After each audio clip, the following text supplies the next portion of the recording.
Welcome back to Nerd Word Orders 31 Days of Halloween. Wow. So, before, we're just gonna skip, you know us by now. If you've been watching, I trust. I want to skip all that and just get right to this movie. This movie was fantastic.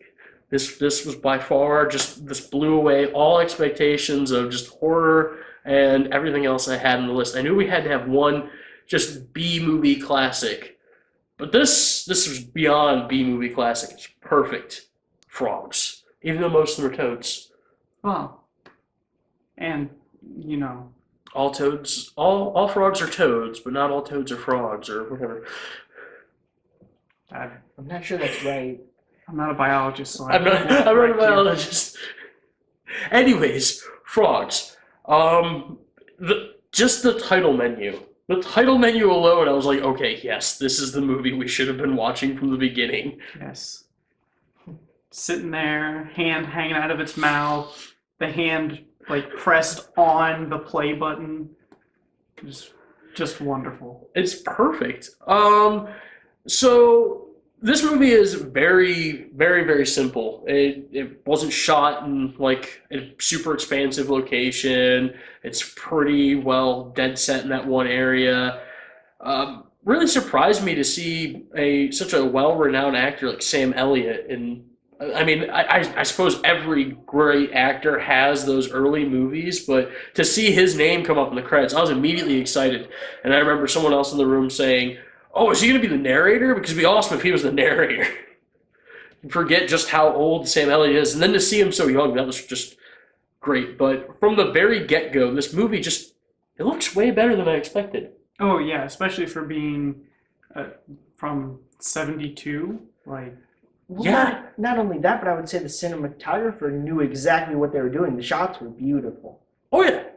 And that is one of those things that really kind of throws this movie way overboard for what it is because honestly, the weak points are the acting. It's all of the human interaction and the actual acting by the human characters that are weak in this movie. All the scenes that we're seeing of the nature of frogs, of everything else that's on this island area is amazing. It's all beautiful. It all sounds great. There are some acting triumphs here, but they are very few and far between. Definitely wrestling the alligator that somehow looked real. Like, did they just give him like a real gator to wrestle? Was that some kind of professional there? I have no idea what's going on, but that guy was Macho Man Randy Savaging that alligator, and it was amazing. Love that scene. The snapping turtle scene. Just turtles, notorious for being slow-moving creatures. Of course they have to find a way. A woman getting her shoe stuck for a turtle to be able to murder her. I will say the one weak thing is there's not many kills by frogs.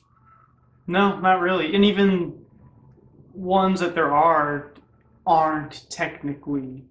I mean, if you really look at what was the cause of this person's death, frogs, I mean, they just kind of take second. Yeah, they just kind of take second. The frogs are always there. They're a constant menace, I guess you could say. Although menace is a strong word. But there are those moments, like when they're crawling up against the windows and stuff like that, or when you see people walking, there's clearly just droves of these things just all around their feet. So I wanted to ask you while we were watching it, would you consider it a creature feature? Okay, that's actually a good question. So, yes and no. I claim it is a creature feature and a supernatural movie. Okay. I feel as though the frogs, just because of the way we keep seeing the imagery of the frogs, like there's frog statues, the way we see the frogs interacting, the way we see the frogs seemingly summoning other creatures, especially the sequence at the end where the person's clearly seeing things that are not alive anymore, but because of these frogs driving him insane, is seeing these things, I almost feel like the frogs have some kind of supernatural power. Like they're supposed to be something bigger, they just take the form of frogs. Is how I almost feel about it. Yes, it's a creature feature because there's all these creatures, but these creatures are not acting on normal creature behavior. This is a specifically weird situation. And it's not like there's big mutant creatures either. These are normal creatures just acting odd. I would have to say the most out of place creature that we see, and I don't even know if you guys caught it, is at one point there's a scorpion. Yeah. Yeah. Yeah, There's it's like this- this is middle of Florida, swampland type area, and it's like, oh, yep, there's a scorpion. Yeah, yeah. And just like that, another desert animal that just does not belong in Florida swamps, rattlesnakes. Yeah, Rattlesnakes do not belong there, yet we clearly see a woman get killed by a rattlesnake and then start turning bluish green. That was awesome. I love that transition makeup. Within 5 seconds, all of the life was drained from her body, and suddenly she turned into a piece of chalk. yeah. It was pretty spectacular. Okay, so use of live animals, another huge strong feature here, because when I think of other movies like this in the 70s or just other creature features like that, they'll have some live animals, but a lot of it would just be repeated shot of an animal or some kind of other stand-in, try to make it look more grand than it is. But this is just a lot of actual animals. They essentially took everything they could find, found it, and filmed it. Found it and filmed it, yeah. So, basic plot of this movie. We got a family who retreats this island once a year for like a 2-week period, and they all seem to hate each other. Nobody in that family seems like they like each other. I don't know if there's really plotting going on or just so much everyone wants the old man to die. Yeah. They're just all sick of him. They're like, damn it, he is old and bitter and he just needs to go.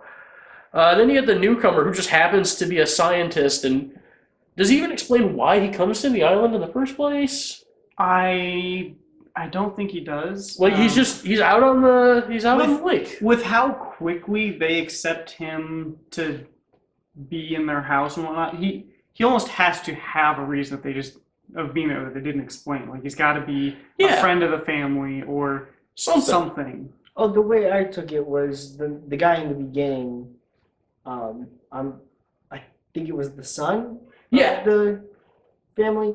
He hit the canoe Right. that the scientist was in. So I just assumed that it was a polite thing. And it seemed like it started there, but why? As the old man points out later on in the movie, all the water around the island is private property, so he had no reason to be there in the first place. And I don't know if it's just that we missed a bit of dialogue, because I'll admit there was a lot of us in the room when we were trying to watch it, but it seems like most of the plot of this movie, as far as from the people point of view, is very thrown together. It's loose and thrown together and kind of hard to follow. Like, I get almost all of the family members' motivation because it seems to just center around, we all hate the old man and we really wish he wasn't here anymore. Yeah. So that's pretty easy to follow. And then you got Sam Elliott, who is like, okay, weird crap is going on with these reptiles and amphibians, and I'm going to investigate. Holy crap, there's a dead body. I'm not going to tell anyone about the dead body. I am going to take his car keys, though, because damn it if I don't love Jeeps. So that was another great, just random scene. While the film does go in an obvious direction, the fact that there is no driving force that you can kind of wrap your head around during it, it makes the movie drag on. It's an hour and a half, and it almost felt like it was 2.5 hours. Yeah. Watching it.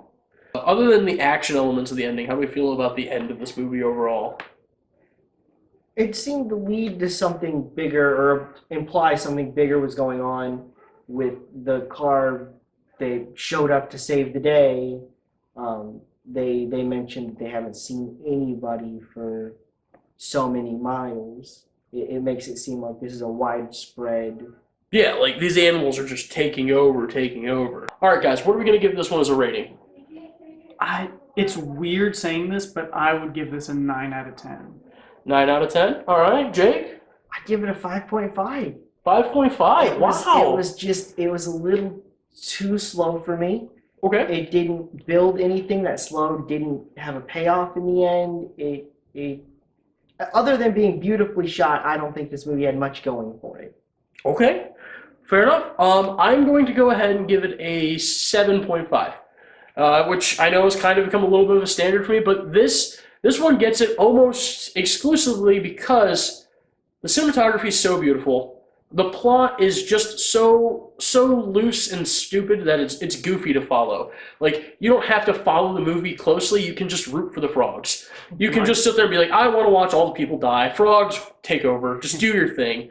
And I thought that was beautiful. And Sam Elliott, great actor, and while the pacing was slow, it was a complete story. I don't Yeah. feel like anything was unnecessary. All the kills that happened were necessary. The order they happened was necessary. Right. So, well, that's our review of Frogs. I know it was a pretty brisk one, but hey, there's not much to be said about a movie that's so short, but it's still good. It's worth watching, and if you like the review, go ahead and give us the thumbs up. You didn't like it, give us a thumbs down, but of course, leave a comment below and tell us why.